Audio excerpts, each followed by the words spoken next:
So one of the first speakers we had tagged for TEDxDetroit is someone who makes me laugh.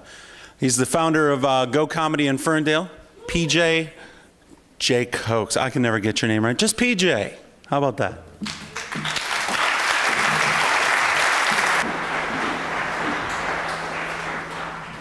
He slaughtered it backstage every time, and then he finally got it right and didn't commit to it.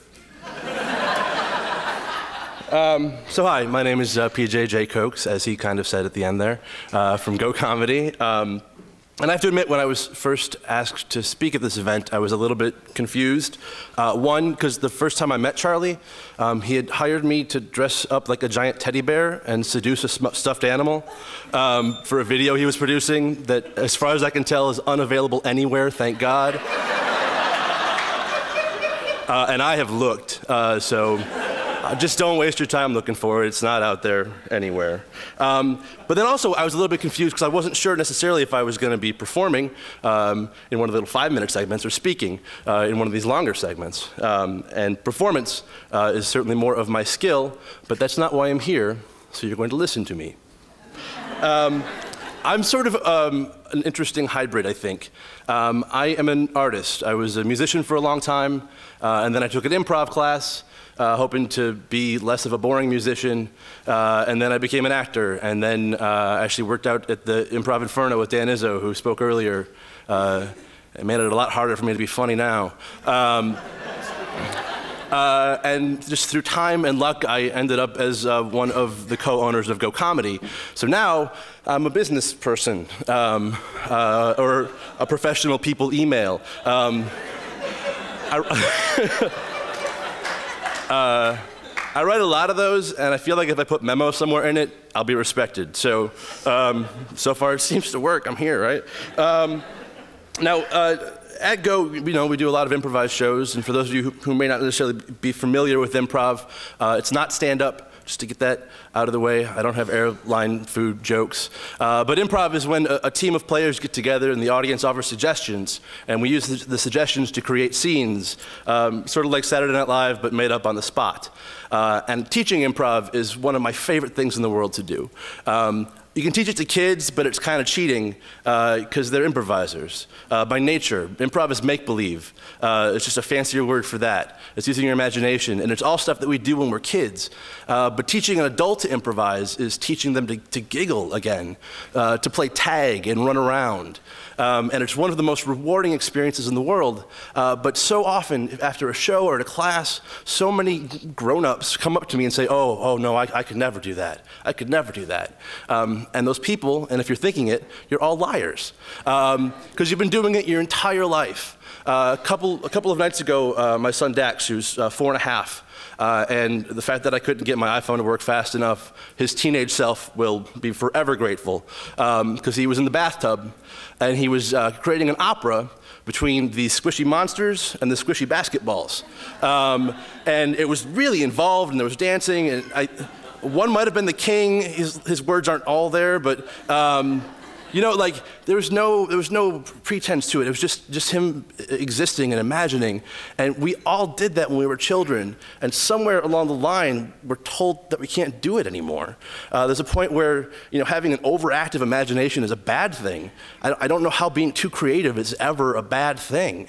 When you go to high school, it's not cool to pretend anymore. If you were to play D&D, which I totally didn't. You're an outcast, and then when you go to the corporate world, which I spend very little time in, they even make up new words to make imagination unfun, like ideation, which is just, like, what was wrong with brainstorming? Those are two awesome words, and now we ideate, which makes it sound like a disease. Same thing for think outside the box. Like, why do you need a box? Just think. So they take all the fun out of pretend and make-believe. Like, when was the last time anyone in here was in a room where the floor was all lava? It's probably been a while. And until I got here and the chairs were the flippy kind, I was going to make you all get up on the chairs because there's going to be lava in this room. But I don't want anyone to break an ankle because I don't know if this is insured or not. So. But you know, like I said, we improvise our whole lives, whether we know it or not. If it's a floor is made of lava, or you know, and these are all more boy examples because that's just what I know. But when it's like, oh no, there's dinosaurs over the hill and they've got lasers on them. What do we do? Well, you either run or fight. You know, or you know, if it's all right, bases loaded, World Series, 7th game, 9th inning. 2 outs, down by 3 runs. Here we go. If I can hit this grand slam, I'll win the whole game. Oh, it was a foul tip, you know. And then you do it until you hit a grand slam, and then you win. Or you know, anytime you ever didn't turn in your homework, which I'm sure most of you didn't. But it's like, oh no, yeah, my dog had this thing with the cat, and they were running around, and there was like a vase full of jam, and it fell, and like, you know, basically lying is make-believing, so long as you believe it. Or, you know, when you're 16, and again, this is not a me example, but there's like, you know, a girl that you can't really talk to.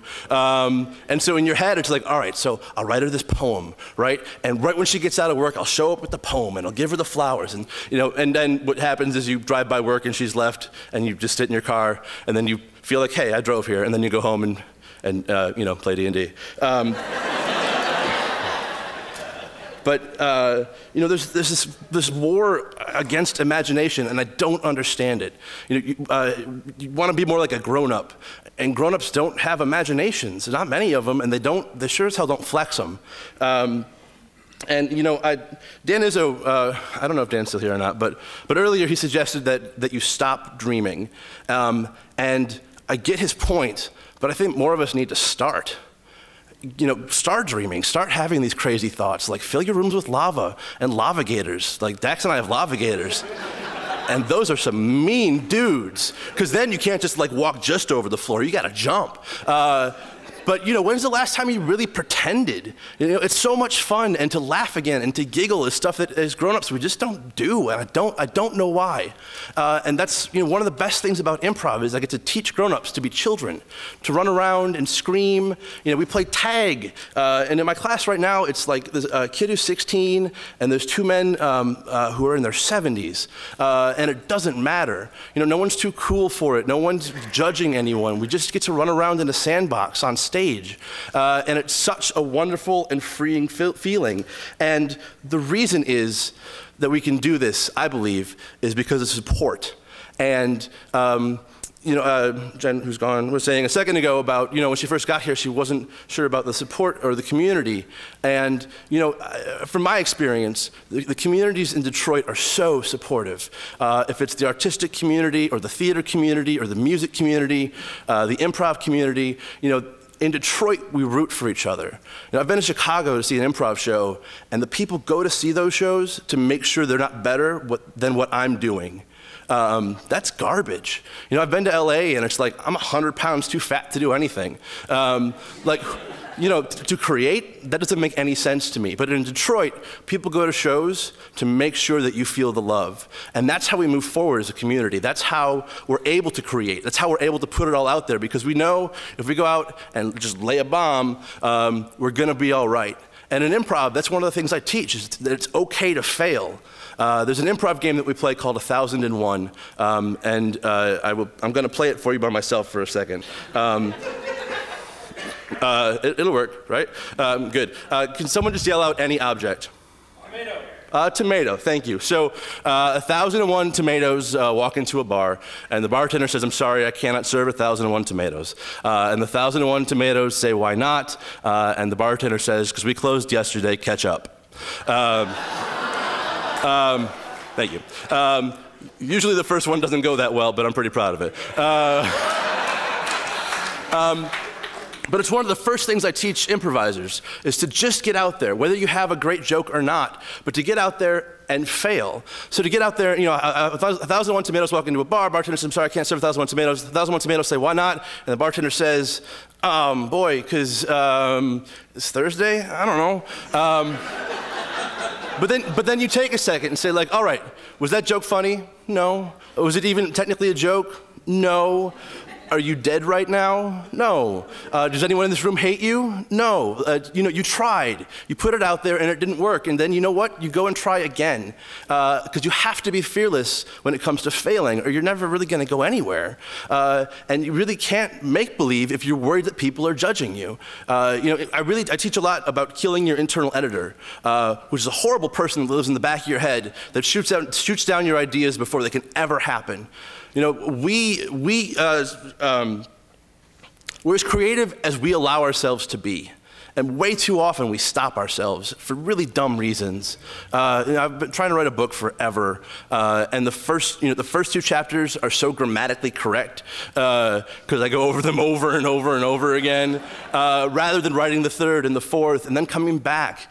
You can't be perfect the first time out. All you can do is get it down, and if you can't, then then you're never going to create anything. And also, just in regards to the support in the area. On June 11th this year, at 6 p.m., my wife told me that she was going to leave me. At 7 p.m., I won $100,000. And it's a true story. Yeah. It's been a unique summer. But the thing that made me so proud to live in this community is that the people that called to congratulate me that I won the money, and the people that called to comfort me because I had, my marriage was going to end, they were equally there for me. No one was angry that I had won money. No one shut me out because we weren't together anymore. And I love this city for that. We rise up together and we band up together, and you simply just can't create without that. I already did that part. I was getting all emotional. But just kind of in closing, improv is about creating something from nothing. You start with people who like to work together, and the goal of making it work. There's no magic beyond that. You just have to trust each other. And imagination's the same thing. It's creating dinosaurs with lasers from wherever it comes from, the ether or whatnot. And the thing I think about Detroit is we're not starting with nothing. We've got so many talented people and ideas, and we're a step ahead, so long as we just keep on pretending and keep believing, and the rest of that Muppet song that I did backwards. But we're not starting with nothing, and I think that puts us a step ahead. So thank you for your time.